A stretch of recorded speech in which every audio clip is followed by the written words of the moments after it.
Folks, welcome to part B of the laboratory experiment. Now, this lab is divided up into two halves, part A and part B. Part A is going to get you acquainted with the burette. We want you to get to know each other on the first date before we turn you loose on why a burette is actually used in the lab. And part B is that second date. So after you prove to us that you can use the burette the proper way, that you can read the graduated tick marks on the burette the proper way, once you prove that you have accomplished this wet laboratory technique of using a burette, we are then going to let you use a burette for real. And this is concerning a titration. So I first want to talk about titrations. What are they? Why do we use them? What's the purpose of a titration? They sound very fancy, but honestly, people, they are very, very simple to do. As long as you know how to use the burette the proper way, and as long as you do not rush this process, then you are going to be perfectly fine in a titration. It's so simple, I can get a 5-year-old to do it. So I know I can get you to do it. So burettes are the common tool that will be used in almost every type of titration that's out there. Now, this whole concept of titration, what does it mean? Well, all that it means is you're solving for a concentration of a sample. So someone is bringing me something. I don't know what that is. It could be a number of different things. And they're going, Tracy, find me the concentration of this in here. And one of those methods that I could use is a titration in order to calculate that concentration. There are probably hundreds of different types of titrations, folks. Hundreds. And we're only going to do one right now. Then later on in the semester, we will focus on titrations once more, once we get you in the lab to do more things and focus on more technique. Then we will go back and revisit the world of titrations. And we will do titrations back to back to back to back. So in this lab procedure, our second date, well, we're going to go wine and dine. And we're bringing wine into the laboratory. So this part B will allow you to work with wine samples. And we're going to be titrating wine samples for concentration. What concentration are we looking for? We're looking for the concentration of acid. So I don't know if you're a wine drinker. You might not even be legal age to drink it. And if not, well, let me tell you, wine has different flavor profiles. We've got white wine, we've got red wine, we've got rosé wine. And within those three categories, there's tons of different variations within each one. That's why they all taste different. And that's why when you go to a grocery store, you will see aisles and boxes and boxes and rows of different types of wines that are out on the market for someone to purchase. Some of these are really, really cheap. Don't be a cheap person, okay? These cheap wines, now granted, some of them are decent.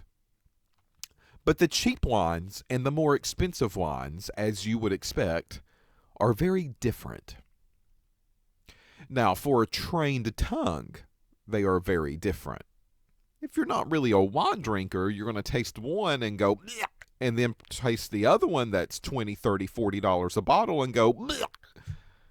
And this is just how wine is, at least for some people. So in this lab, we're going to take a wine sample, and we're going to titrate the wine sample for what we call the total acid. So the way that this is going to be set up, here you'll see a burette. Now this burette's a little different. Look at these multiple stopcocks that are down here at the bottom. So this burette is going to be filled with a titrant. Remember what that word was? Vocabulary. Use our words. So this titrant in this lab experiment is going to be something that will react with an acid because that's what we're trying to find. Well, what things react with acids? Typically bases. And in this case, the base that we will be using will be sodium hydroxide, NaOH. So sodium hydroxide will be filled in our burette, and that will be waiting on us to open the stopcock up and allow the sodium hydroxide to drip, drip, drip, drip, drip, drip, drip down into our wine sample that sits down below. So, a couple of things about this word titrant. If we have a sample that's sitting down below and we don't know how much of whatever we're looking for is in that flask, well, folks, we can't be using a solution that we don't know too many details with either. That doesn't make any sense. What I mean by this is that this sodium hydroxide, or the titrant, overall the titrant, has to have a known concentration. And that's the abbreviation that we use for concentration. I have to know how strong this is, which means I either have to make it, or I have someone else to make it, and that has to go through a process called standardization. And this concept of standardization basically means find the actual concentration of that solution. Meaning, my lab directions could tell me, Tracy, you need to make a 0.1 molarity NaOH, or you need to make a 15 molarity NaOH. And I can go through the calculations and I can weigh that out on a balance and I can put that into a container and I can add solvent, dilute it to the line, mix it really well. But folks, you know at this point now, there's errors that are associated with everything. There's errors on the balance. There's errors in the flask. There's errors on the pipettes. There's errors on the burettes. So what I calculate and what I measure out will not be an exact match. It never will be. And that's the purpose of standardization. This allows me to calculate the actual concentration of that solution. So, in that burette will be a standardized titrant. And a standardized titrant means a known concentration. And that's what you see down here at the bottom. The titrant will always have a known concentration, and this is how we do that. Now, if I don't want to standardize, very often some people will order those solutions and they ship them, but why do that? You're paying for water to be shipped. We can make these solutions ourselves in the lab as long as we take an extra step to standardize them. So NaOH goes into the burette. My wine sample will be down here at the bottom. I drip, drip, drip, drip, drip until we get to a stopping point. Well, how do I know what the stopping point is? I'll use something that we call an indicator. The indicator will indicate to you the stopping point. That makes sense, doesn't it? I hope so. And there's tons of different indicators that are out there. I mean, we're talking 30, 40, 50 different types of indicators. We have a whole shelf, a cabinet, multiple shelves of indicators that we can use in our lab. And these indicators will often change color. That's how we know the stopping point has been reached.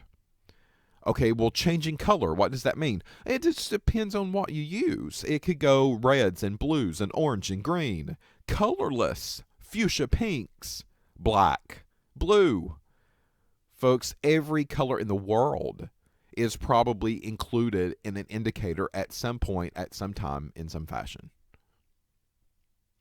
So these are the three components that are necessary for a titration. Those three components will be, number one, some type of titrant with a known concentration.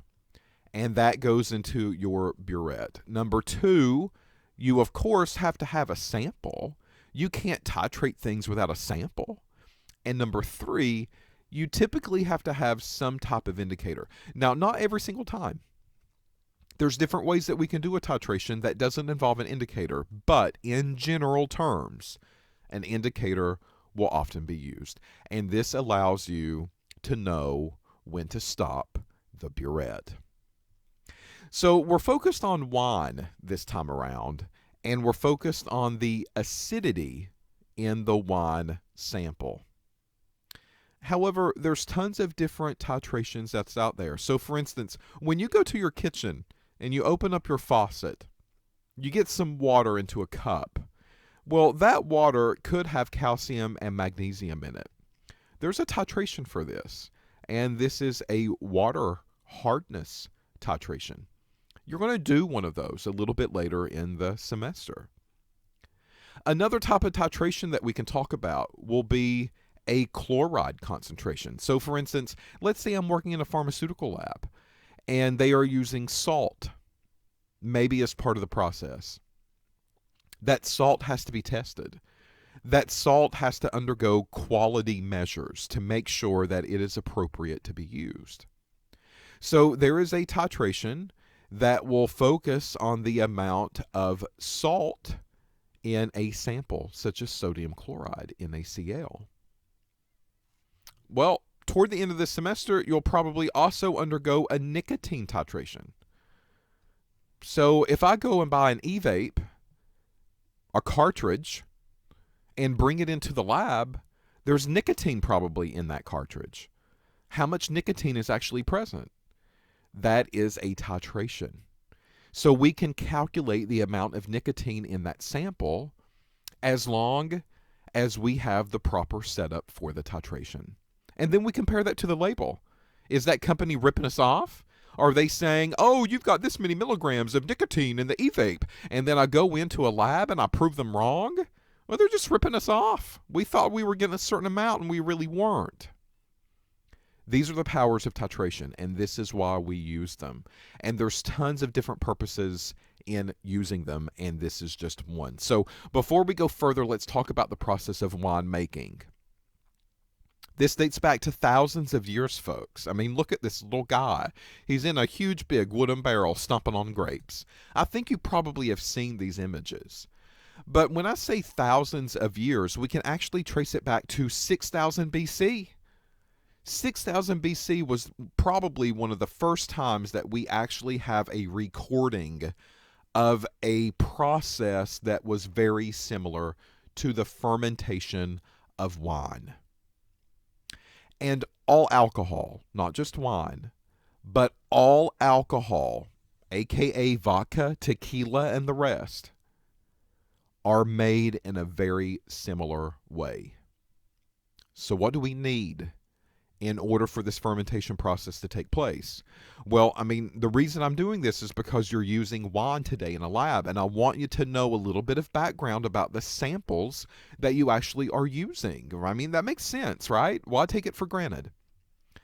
So the way that this process works is that these materials that you would make alcohol like tequila with, the blue agave plant, they have juices on the inside, hence grape juice. All of those grapes are filled with little pockets of juice that are ready to just burst open.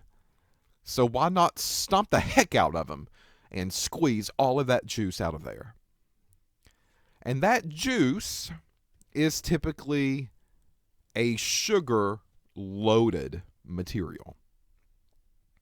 Grape juice, apple juice, juices from peach. All of those are sugar-loaded. That's right. Don't be surprised if a fruit juice contains more sugar than a soda. It's not surprising if it was. And the nice thing about sugar is that yeast loves to eat sugar. Yeast is very similar to a little kid. And that little kid craves chocolate all day long, and yeast will do the same thing. If you give it a little bit of sugar, and yeast, oh, they are in heaven. It's like a Shoney's or a Golden Corral buffet line. They just can eat and eat and eat and eat and eat all that they want. And what they do is that they produce alcohol when this happens. I mean, if you go to Golden Corral and you go through the buffet line and you eat and eat and eat and eat and eat, well, sooner or later that's got to come out, folks. Sooner or later you will be making a trip to the bathroom. And yeast does as well. Yeast will pee out this alcohol, and then we turn around and we drink the yeast pea. Okay, well, that's at least how I imagine it in my head. So let's talk a little bit more about this process. What is actually required, some terms that come along with this process. All right, well, here is the first thing that I would like to mention. This is such a science now. Winemaking and chemistry, a lot of people do not connect the dots, but it's pure chemistry. It's pure laboratory. I mean, that's what's going on here. It's just like your kitchen at home. If you can cook and if you can follow a recipe, you can do chemistry because that's exactly what you're doing. There's no difference in them. So with the fermentation process, we have a proper formal name that comes along with winemaking, and it's called vinification. And very often, depending on the colleges and the universities and where they're located, you could actually see entire degrees now that are focused on vinification or viniculture. And viniculture is growing the grape. So there's a whole science behind growing the perfect grape and then being able to pluck those grapes off of the vine and being able to extract those juices and fermenting those juices to make the perfect glass of wine. And like I've said before, there's 3 categories. And that category is a white and a red and a rosé. Now, these are 3 main classifications. I'm not saying those are the only ones, but typically when people think of wine, those are the 3 categories that they think of. So if you go to Asheville, if you go to certain parts of Virginia, if you go to certain parts of California, you are going to see these colleges or universities offer these vinification type or related degrees. They could be 2-year degrees, they could be 4-year degrees, and it's for the people that want to work on wineries. It's for the people that maybe want to start wineries and start this whole winemaking process. If you look at this chart here, these are the world's biggest wine drinkers. I don't know about you, but let's party in Vatican City. Okay? If you look on the top sheet, though, United States is really not part of the top 10. But this is per capita. And per capita, you need to kind of think of per person, something like that. So this is a little bit different. This is basically how many drunks per group of people. So if you have a group of 10 people, it looks like the Vatican City would probably have 9 out of 10 that are going to be drunk, that they drink wine all the time. It's very normal. However, in the United States, not so much. This does not mean that the United States doesn't consume wine. What this means is that as a population, a group of 10 people, you might find 2 or 3 pretty common wine drinkers in the group. Nothing like the Vatican City. Okay, so this is per capita, and the United States doesn't even register on the top 10 list. But overall, as far as consumption goes, here are the top setters. USA toward the top along with France. So we do consume it, but the consumers consume quite a bit of it. And that's kind of the take-home message here. Yeah, I know we might have a room of people. Not everyone will drink wine, but the people that do drink the wine are making up for the people that don't drink the wine. You get what I'm saying? Okay, so here are the total countries, or the highest countries, that have the best global wine consumption. However, there's also producers. And here are your area producers. And we do register on this list as well. We're not at the top. The top is still places like France and Italy and Spain. The common kind of go-to places that you would think really good wine comes from. But the United States is also in that list. So we do have wineries. They are scattered, but we do have wineries. So we've talked about the winemaking process: red, white, and rosé. So there is a difference between these 3 and why they take on the color and the attributes that they have. So red wine, you just need to think of plucking the grape off of the vine and fermenting the grapes with everything, including the skins. So mush, mush, mush, mush, mush. Let them ferment in a nasty barrel for weeks on end, and you will end up with some wine at the very end of this process. It includes the skin of the grape, the whole thing. And this is why red wines have the color that they do. That, as well as some of the tannins that come along with it. White wine is a little bit different. White wine is just from the juice. So there's no skins. So some of these grapes, if you don't have a lot of experience with wine grapes, some of the grapes have very thick skins on the outside. So it's very easy to squeeze a grape and basically squeeze out the insides of it and leave this really thicker shell behind, and that's the grape skin. So white wines are fermented just like red wines. The difference is that the white wine does not have the outer layer of the grape. And rosé is a mixture of both. And as you can imagine, that's kind of what the word rosé means. So you've got a little bit of red and you've got a little bit of white, and you mix them together in some type of ratio. And it doesn't bring the properties that red would bring, but it's yet not the properties that white brings to the table, but it is a blend of the two. So these are a little bit colored, but very often they are pinkish. Red wine is typically deep red. White wine, of course, is typically a yellowish color. And rosé is typically a pink because you're mixing those two together. So here's our little yeast creature. Okay, look how angry. I need some food. I mean, that's what this yeast is saying. So real mean, real nasty, and it sees the sugar, and the sugar's like, hey, here I am, come and eat me. And that yeast comes over and it begins to eat all of this sugar, and the fermentation process begins to happen. Well, the fermentation process happens, and at the end result, the yeast has to go to the bathroom. So what it does is that it pees out alcohol. Psst. There we go, and we catch it and we drink it. Yum, yum, yum. And then it also farts out CO2, and there's CO2 in the term of carbon dioxide. So this process of fermentation is very easy to track. And the reason is because we're looking at the yeast farts. And that CO2 will turn into bubbles.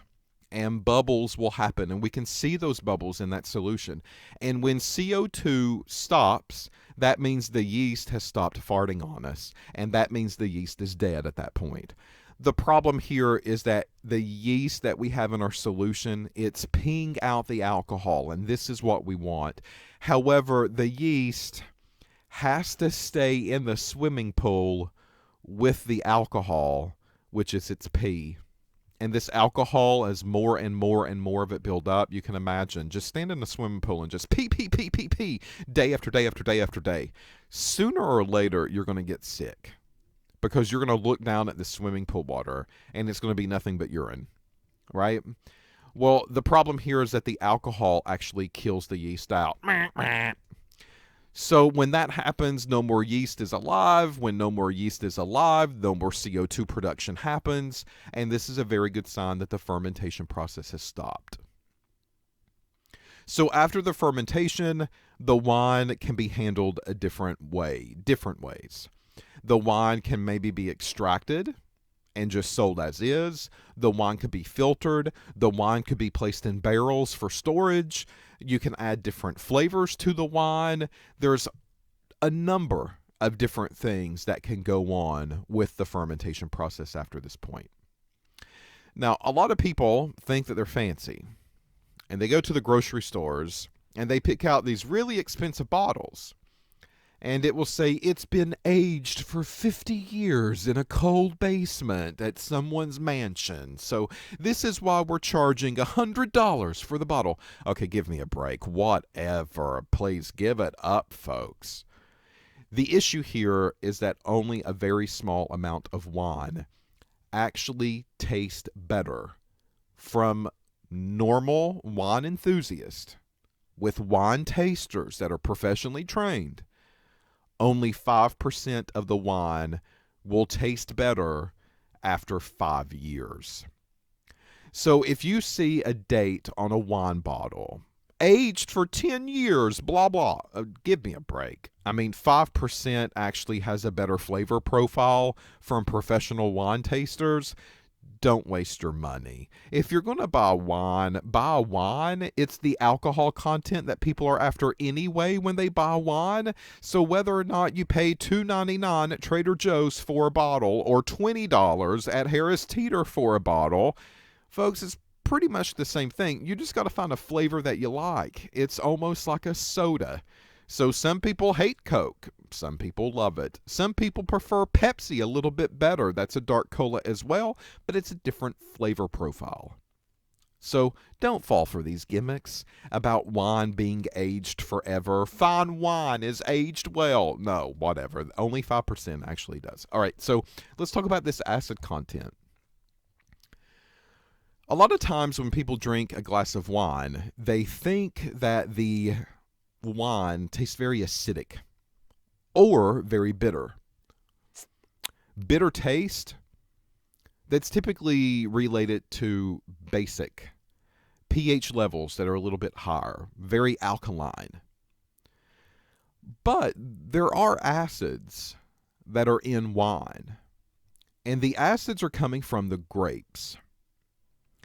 And wine acid can be lumped together because there's tons of different ones. But we can lump it together into what we call total acid content. So we pluck the grapes from the vine. Those grapes have grape juice, sugar loaded. But those grapes also have natural acids that are in them. Think of a tomato. A tomato is very acidic.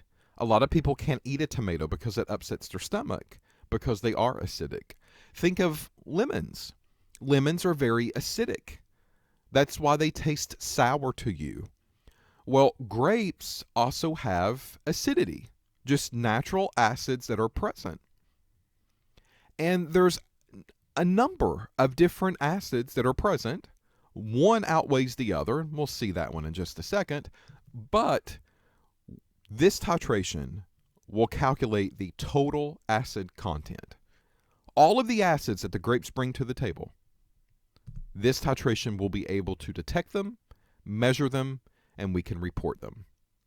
So an acid is a solution that has a pH less than 7. Bases are solutions that have pHs greater than 7. So typically a pH scale goes from 1 to 14. Here midway through is a 7.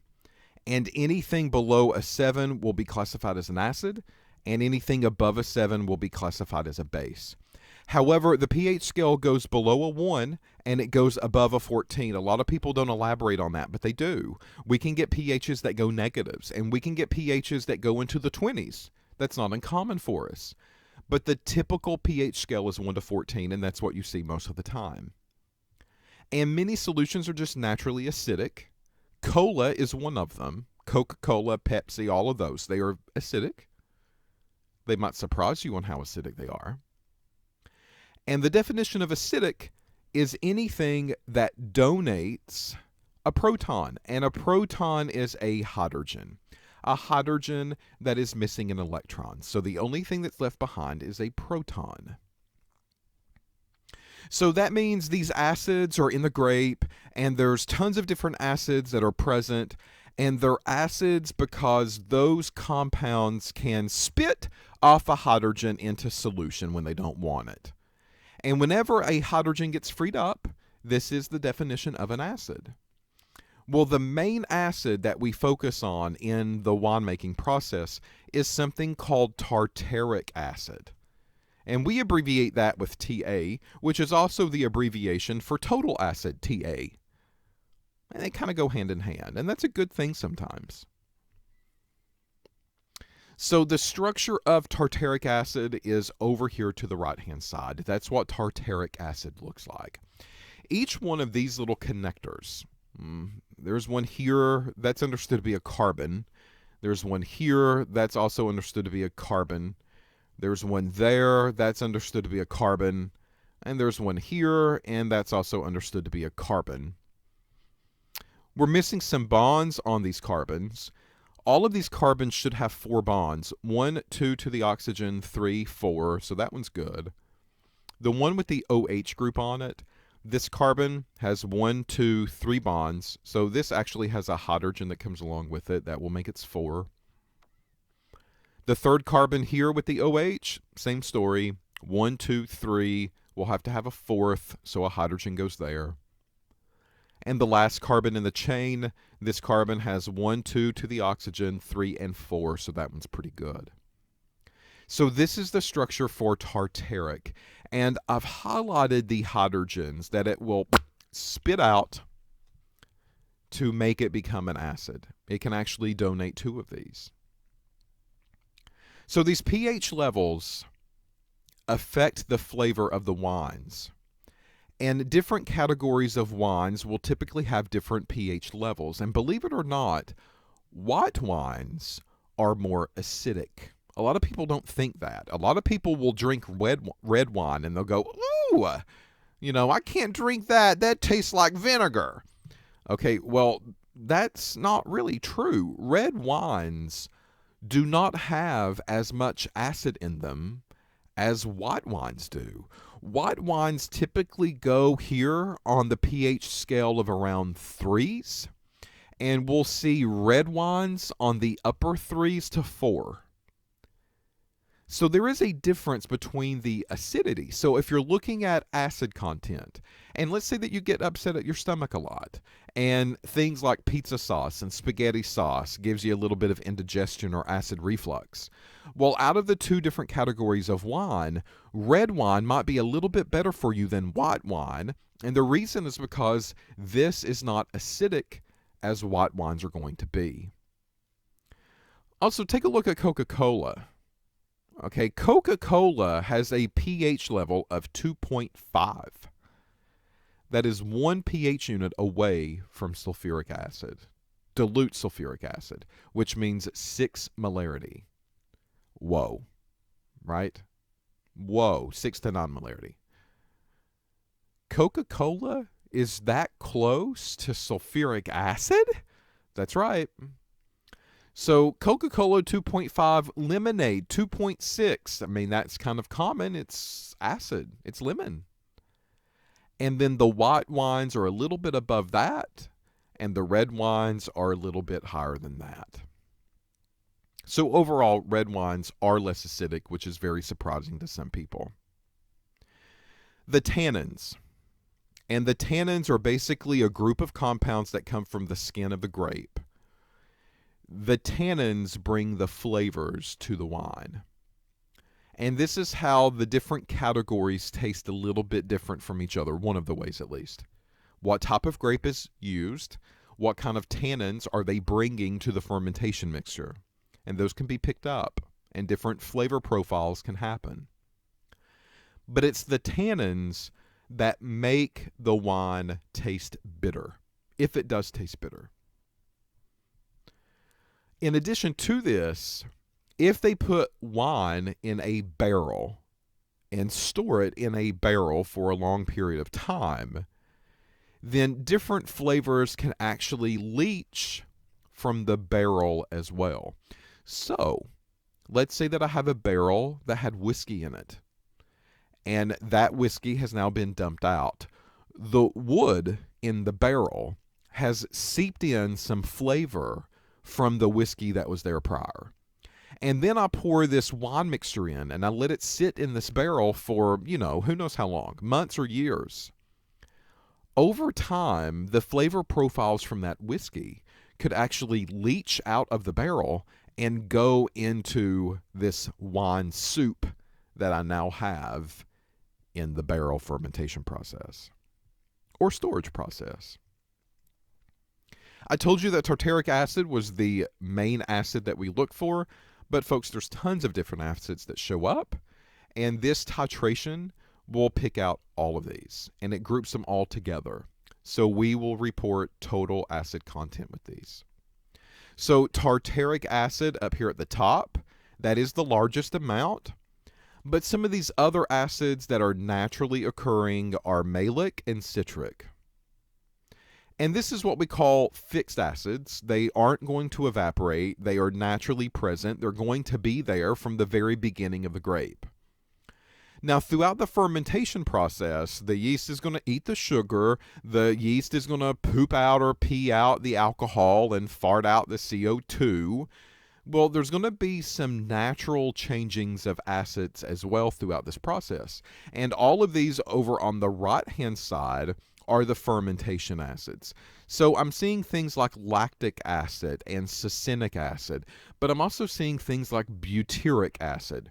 This is from rancid butter or rancid milk. When you smell nasty, clabbered milk in your refrigerator, that's butyric acid that you are smelling from that jug. Pretty nasty stuff, pretty potent stuff. It's horrible. And we have a whole jar of it in a lab. So if I get really mad at a student, I'll just go to the butyric acid jar and I'll just get a rag and dab some on it and smear it all over your lab drawer so that way you're tortured when you come back in. The next acid is acetic acid. And acetic acid is something that will make it taste very, very sour. So we don't really like to have a lot of acetic acid in a wine because this is the flavor profile that most people pick up, and they will drink wine and say, "Woo, that's sour," because they're drinking a bottle of vinegar. That's what acetic acid is all about. Different taste will come from the different acids and the different amount of acids that might be present. So here's a table that basically breaks down tartaric and malic and citric and acetic and pyruvic and succinic. And these are the characteristics as far as flavor goes that those particular acids bring to the table. Tart, sour, freshness, vinegar, slightly sour, salty, and bitter. And these different mixes, again, will contribute to different flavor profiles of a wine. However, the problem here is that a lot of people do not taste wine the same way. And there's different receptors, of course, that are on your tongue. And those different receptors in different areas of your tongue will allow you to respond to the flavor profile in a slightly different way than someone else. Which is why you might take a swig of Coca-Cola and say that this is better than Pepsi, and someone else will take a swig of Pepsi and say, no, this is better than Coca-Cola. It's just a different flavor profile that your tongue likes a little bit more. And that's just a personal preference, really. As far as chemistry goes, we're going to make it easy for you today. So the chemistry of the titration, we've talked about the Buret. And the Burette is going to have NaOH with a known concentration. And down here at the bottom, you're going to have a flask. And this flask is going to have your wine sample. And you're going to drip, drip, drip, drip NaOH into that wine sample until the color change happens. When the color change happens, you cut it off. And then you will record the milliliters that it took for your titration. How many total milliliters did it take? To calculate the percent acid, we give you an equation. This equation looks like over here to the right-hand side. NV 7.5x.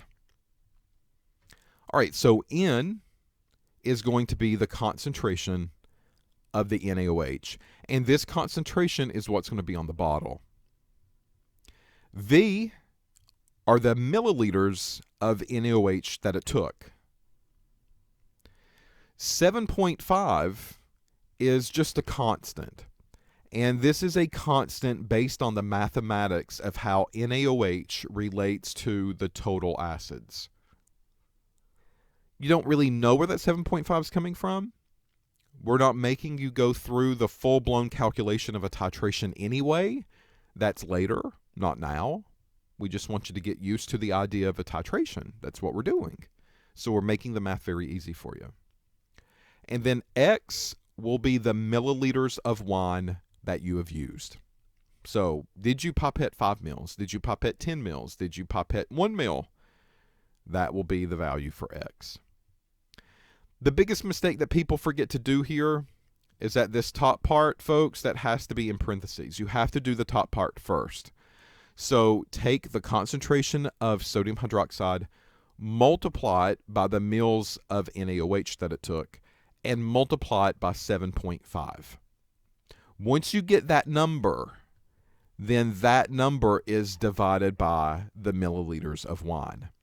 If you do not put this in parentheses and you key it into your calculator just like this, N times V times 7.5 divided by X, it will only divide the 7.5 by X. It will not divide the multiplication by X. And that is a user input error with your calculator. So do the top part first, and then divide by X down below. So that is how we will calculate the percent of acid today in the laboratory. So follow the equation, you're good to go. Now compare that equation to this. This is the actual math that goes on behind it. My NaOH has a concentration, and it took 5.2 mils maybe for the calculation. I use an equation. The equation is going to be solved for this term called mole. I multiply this mole number by the mole coefficient from the equation. It's a 1-to-1.